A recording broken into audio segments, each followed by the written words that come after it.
Pernah ada yang bilang, kalau orang miskin tahu kelakuan orang kaya sebenarnya, mungkin jalanan bakal penuh kerusuhan. Kedengarannya ekstrem, tapi mari kita lihat data. Tahun 2020, di Indonesia, ada sekitar 170.000 orang dengan kekayaan lebih dari 14,4 miliar rupiah. Sementara itu, lebih dari 28 juta orang hidup dengan penghasilan hanya 350.000 per bulan.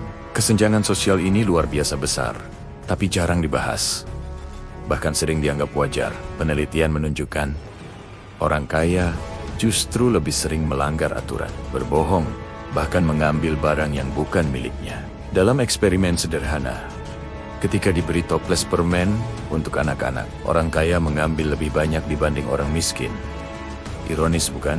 Padahal mereka sudah punya segalanya. Di Indonesia, kita juga sering lihat kasus korupsi dilakukan oleh pejabat yang sudah bergelimang harta. Seolah-olah, semakin kaya seseorang, semakin besar peluangnya untuk bertindak tidak etis. Banyak yang percaya, semakin kaya seseorang, semakin dermawan. Nyatanya, penelitian menunjukkan sebaliknya. Orang miskin justru lebih sering beramal dibanding orang kaya. Lihat saja, miliarder dunia punya kekayaan yang bisa menyelesaikan masalah kelaparan global.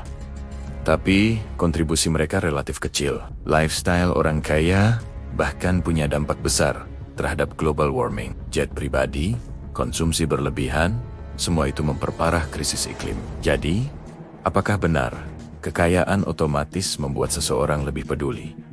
Tidak selalu. Kesenjangan sosial bukan sekadar angka. Ia berdampak nyata pada kesehatan, kriminalitas, bahkan harapan hidup suatu bangsa. Semakin timpang distribusi kekayaan, semakin rapuh fondasi sosialnya. Orang kaya merasa superior, sementara orang miskin semakin terpinggirkan. Dan ironisnya, sifat serakah ini bukan bawaan genetik, melainkan hasil dari rasa aman berlebihan yang dimiliki orang kaya.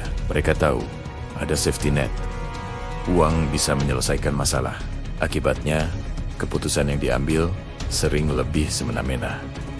Apakah kita harus membenci orang kaya? Tidak. Apakah kita harus berhenti mengejar kekayaan? Juga tidak. Semua orang ingin hidup layak. Yang perlu kita sadari adalah, dunia ini tidak adil.